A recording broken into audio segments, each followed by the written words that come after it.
जी viewers और listeners, आज हम बात करेंगे ओजोन मॉलिक्यूल पे, ओजोन होल पे, ओजोन लेयर पे, उसकी ओजोन लेयर की डिप्लीशन पे, उनके कॉजेज़ पे और उसके इफ़ेक्ट्स पे।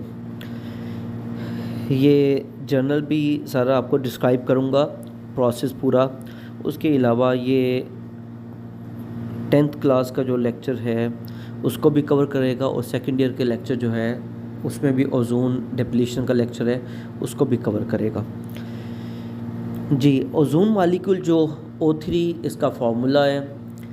इसका मॉलिक्यूलर मास 48 ग्राम पर मोल है। डेंसिटी इसकी 2.14 किलोग्राम पर मीटर क्यूब है और इनऑर्गेनिक मॉलिक्यूल है। ये ऑक्सीजन का एलोट्रॉप है। बॉइलिंग पॉइंट इसका -112 डिग्री सेल्सियस और मेल्टिंग पॉइंट -192.2 डिग्री सेल्सियस है। कलर इसका पेल ब्लू गैस है। जो O3 मॉलिक्यूल है, हमारे अर्थ की सराउंडिंग में जो लेयर्स बनी हुई हैं उनमें जो सेकंड लेयर है स्ट्रेटोस्फीयर, यहाँ पे ये एग्जिस्ट करता है। फर्स्ट लेयर ट्रोपोस्फीयर है, सेकंड लेयर स्ट्रेटोस्फीयर है। सेकंड लेयर में ये एग्जिस्ट करता है। इसकी कंसंट्रेशन सेकंड लेयर में तकरीबन 10 ppm है। 10 ppm मींस 10 पार्ट्स पर मिलियन। ये नहीं कि ये ट्रोपोस्फीयर जो हमारी ग्राउंड लेयर है उस पर एग्जिस्ट नहीं करता, वहाँ पे भी एग्जिस्ट करता है, लेकिन बहुत ट्रेसिस में एग्जिस्ट करता है। और अगर इसकी थोड़ी कंसंट्रेशन इंक्रीज़ हो जाए तो वो हमारे ह्यूमन बींग्स के लिए सूटेबल नहीं है। अगर इसकी कंसंट्रेशन जहाँ पे हम सर्वाइव कर रहे हैं ट्रोपोस्फीयर 0.1 ppm भी हो जाए तो भी हमें डिस्टर्ब कर सकती है। तो स्ट्रेटोस्फीयर में इसकी, जैसे कि मैंने आपको बताया, कंसंट्रेशन इसकी 10 ppm 10 पार्ट्स पर मिलियन है। और ये लेयर की अगर हम अप्रोक्सीमेट इसकी एल्टीट्यूड चेक करें हमारे ग्राउंड से, प्लेनेट के अर्थ से, तो तकरीबन 28 किलोमीटर हाइट पे, एल्टीट्यूड पे ये एग्जिस्ट करती है। इसकी कंसंट्रेशन मैक्सिमम है।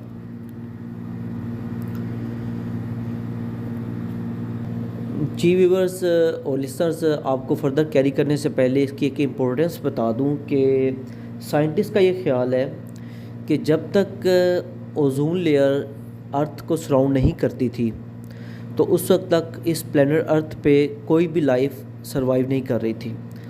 इसका मतलब ये है कि साइंटिस्ट अगर पढ़ी जाए, हिस्ट्री पढ़ी जाए, इसकी एवोल्यूशन पढ़ी जाए पूरी, तो ये कहते हैं कि ऐसा ऐसा डिफरेंट प्रोसेस से गुजरते हुए, थंडरस्टॉर्म्स और डिफरेंट प्रोसेस से, लाइटनिंग के प्रोसेस से गुजरते हुए, पहले इस प्लेनेट अर्थ के सराउंडिंग में Aahista Aahista ozone layer develop होना शुरू हुई। जब जैसे जैसे ओजोन लेयर डेवलप होती चली गई, फिर यहाँ पे लाइफ ने सर्वाइव करना शुरू किया और डेवलप होना शुरू किया। जो ओजोन लेयर, ये जहाँ पे इसकी कंसंट्रेशन मैक्सिमम है स्ट्रेटोस्फीयर में, जैसा मैंने आपको बताया कि डिफरेंट जगह पे लिखा होता है 15 किलोमीटर टू 30 किलोमीटर के इन बिटवीन जो है एल्टीट्यूड पे ये एग्जिस्ट करती है। लेकिन मैक्सिमम कंसंट्रेशन ज़्यादातर मेंशन किया हुआ है कि तकरीबन 28 किलोमीटर की एल्टीट्यूड पे जाके इसकी मैक्सिमम कंसंट्रेशन है। तो ये सन से जितनी भी रेडिएशंस आ रही हैं उनमें से बहुत सारी हमारे लिए बेनिफिशियल हैं, लेकिन अक्सर जो है वो टॉक्सिक रेज़ हैं, उनसे हमें महफूज रखती है हमारे पूरे प्लेनेट अर्थ को। यूवी रेडिएशंस के डिफरेंट टाइप्स हैं। उनमें से जिन टाइप को ये ब्लॉक करती है, जो कैंसर कॉज कर सकती थी, वो यूवी रेडिएशन बी रेडिएशंस हैं, UVB रेडिएशंस हैं। उनको ये ब्लॉक कर देती है, हमारे प्लेनेट अर्थ तक नहीं पहुंचने देती। इसका फ़ायदा ये है कि एक तो अगर वो UVB रेडिएशंस हमारे प्लेनेट अर्थ तक आ जाएं तो ह्यूमंस को और डिफरेंट एनिमल्स को ये कैंसर काज कर सकती हैं, स्किन के प्रॉब्लम्स हो सकते हैं और इनकी प्रेजेंस में प्लांट्स प्रॉपर ग्रो नहीं कर सकेंगे। इसका मतलब यह है कि ये स्किन प्रॉब्लम्स काज कर सकती हैं। UVB रेडिएशंस प्लांट्स को डिस्टर्ब करेंगे, ह्यूमंस को डिस्टर्ब करेंगे, बाकी एनिमल्स को डिस्टर्ब करेंगे, यानी पूरा लाइफ साइकिल जो इसमें चल रहा है पूरे प्लेनेट अर्थ पे, उन सब को डिस्टर्ब कर सकते हैं। और इसका मतलब ये हुआ कि ओजोन लेयर की एब्सेंस में लाइफ यहाँ पे सर्वाइव करना उसका मुश्किल हो जाएगा। ये ओजोन लेयर यानी कि O3 जो मॉलिक्यूल है, ये नेचुरल तौर पे इसकी फॉर्मेशन भी होती रहती है और इसकी डिस्ट्रक्शन भी होती रहती है। ऑक्सीजन मॉलिक्यूल जो कि 21% हमारे इस प्लैनेट अर्थ में एग्जिस्ट करता है एयर मिक्सचर में, हमारे जो एटमॉस्फेयर है, जैसे ही उसको हीट मिलती है, स्पेशली यूवी रेडिएशन मिलती हैं, तो ऑक्सीजन मॉलिक्यूल डिकम्पोज होके एटॉमिक ऑक्सीजन में कन्वर्ट हो जाता है। वही एटॉमिक ऑक्सीजन O2 मॉलिक्यूल यानी ऑक्सीजन मॉलिक्यूल से मिलके O3 में कन्वर्ट हो जाता है। और सेम केस है, यानी कि यूवी रेडिएशन से O3 प्रोड्यूस भी हो जाता है और यूवी रेडिएशंस की वजह से ही O3 डिकम्पोज भी हो जाता है और हो सकता है। अगर ह्यूमन एक्टिविटीज़ डिस्टर्ब ना करें हमारे इस सारे सर्कल को, तो जिस स्पीड से O3 की फॉर्मेशन होती है अप्रोक्सीमेट उसी स्पीड से डिस्ट्रक्शन होती है, लेकिन ओवरऑल जो है ओजोन लेयर वो पूरी की पूरी सर्वाइव कर जाए और वहाँ पे बिल्कुल भी कोई डिस्ट्रक्शन ज़रूरत से ज़्यादा ना हो और कोई ओजोन होल क्रिएट ना हो। लेकिन हम सब की और ह्यूमंस जो हैं उनकी रिक्वायरमेंट को फुलफ़िल करने के लिए ह्यूमंस की जो एक्टिविटीज़ हैं पूरे प्लैनेट अर्थ पे, ख़ास तौर पर उनकी इंडस्ट्रियलाइजेशंस और उनकी सारी ये ट्रांसपोर्टेशन, उनकी वजह से डिफरेंट जो पोल्यूटेंट्स प्रोड्यूस होते हैं वो इस ओजोन लेयर में ओजोन मॉलिक्यूल की डिस्ट्रक्शन के प्रोसेस को तेज़ कर देते हैं, जिससे ओजोन लेयर में ओजोन की कंसंट्रेशन डिक्रीज़ हो जाती है और वहाँ पे होल क्रिएट होने के चांसेस और ज़्यादा बढ़ जाते हैं।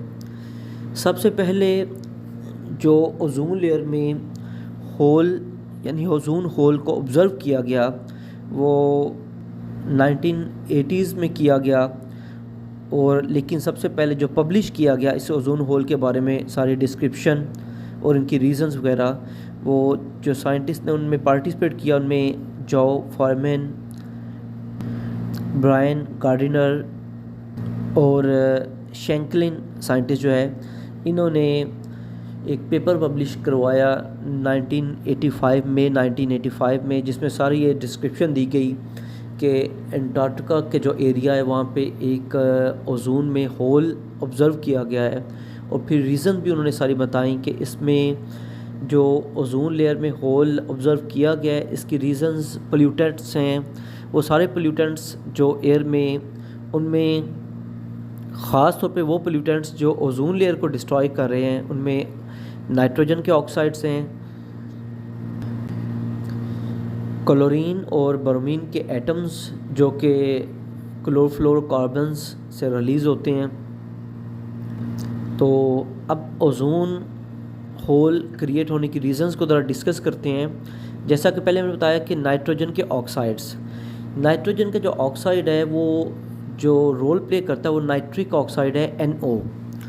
ये नाइट्रिक ऑक्साइड एक तो जितने भी पोल्यूटेंट्स हैं, ख़ासतौर पे जो कोल वगैरह बर्न होता है वहाँ से भी रिलीज़ होता है, और उसके अलावा यूवी रेडिएशंस एयर की नाइट्रोजन और ऑक्सीजन को आपस में रिएक्शन करवा के भी नाइट्रिक ऑक्साइड प्रोड्यूस कर देते हैं।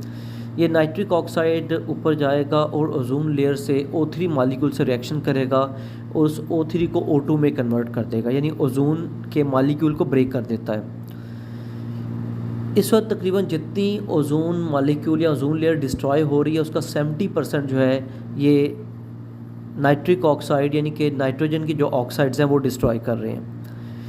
उसके बाद डिफरेंट पूरे हमारे प्लैनेट अर्थ पे न्यूक्लियर टेस्ट होते रहते हैं। न्यूक्लियर टेस्ट जितने भी वेपन्स हैं टेस्ट करते हैं, उनकी वजह से एटमॉस्फेयर का टेम्परेचर इंक्रीज़ हो जाता है। जब एटमॉस्फेयर का टेम्परेचर इंक्रीज़ होगा तो अभी मैंने आपको रीज़न बताई कि जब टेम्परेचर इंक्रीज़ होता है तो एटमॉस्फेयर में हमारे जो नाइट्रोजन मॉलिक्यूल और ऑक्सीजन मॉलिक्यूल है वो रिएक्शन करके नाइट्रिक ऑक्साइड प्रोड्यूस कर देते हैं, जो कि नाइट्रिक ऑक्साइड अभी मैंने आपको बताया कि वो ओजोन लेयर को डिस्ट्रॉय करने में मेजर रोल प्ले करता है। उसके बाद नेक्स्ट जो है वो क्लोरोफ्लोरोकार्बन्स हैं। क्लोरोफ्लोरोकार्बन्स नॉर्मली एग्जिस्ट करते हैं और यूज़ किए जाते हैं जितने भी कूलिंग इक्विपमेंट्स हैं, जिनमें एयर कंडीशनर्स और रेफ्रिजरेटर्स वगैरह, फ्रीज़र्स वगैरह, इन सब में, और एरोसोल स्प्रेज में भी यूज़ किए जाते हैं।